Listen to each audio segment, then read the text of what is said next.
అమరావతికి శంకుస్థాపన చేసిన ప్రాంతంలో మంత్రి నారాయణ పర్యటించారు. తర్వాత ఉద్దండరాయునిపాలెంలో పనులను పరిశీలించారు. అమరావతిని ఎవరు కదిలించలేరు అన్నారు మంత్రి నారాయణ. కేంద్రం చేసిన చట్టాలను రాష్ట్రాలు పాటించాల్సిందే అన్నారు. రాజధాని రైతుల పోరాటం ఫలించిందని, జగన్ మాటలు విని చిన్నపిల్లలు నవ్వుతున్నారని అన్నారు. మావిదనంటూ జగన్ కొత్త నాటకం మొదలెట్టారని మంత్రి నారాయణ విమర్శించారు.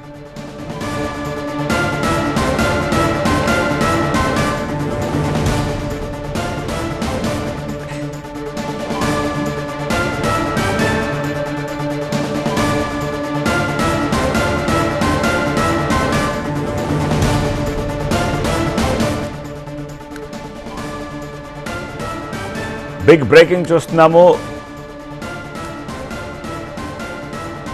కాసేపట్లో రాజధాని శంకుస్థాపన ప్రాంతానికి ఏపీ సీఎం చంద్రబాబు వెళ్లనున్నారు. రాజ్యసభలో అమరావతి బిల్లు పాస్ అయ్యాక అక్కడ సంబరాలకు ఏర్పాట్లు చేస్తున్నారు.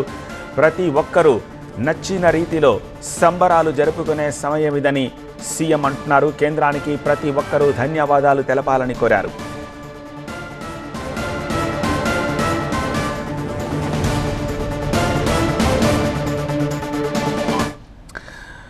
మరింత సమాచారం అందించేందుకు మా ప్రతినిధి ఈశ్వర్ ప్రస్తుతం మనకి లైవ్లో సిద్ధంగా ఉన్నారు. ఈశ్వర్, రాజధాని శంకుస్థాపన ప్రాంతంలోనే ఉన్నట్టున్నారు. అక్కడ హడావుడి కనిపిస్తోంది. ఏం జరుగుతోంది, ఎక్స్ప్లెయిన్ చేయండి.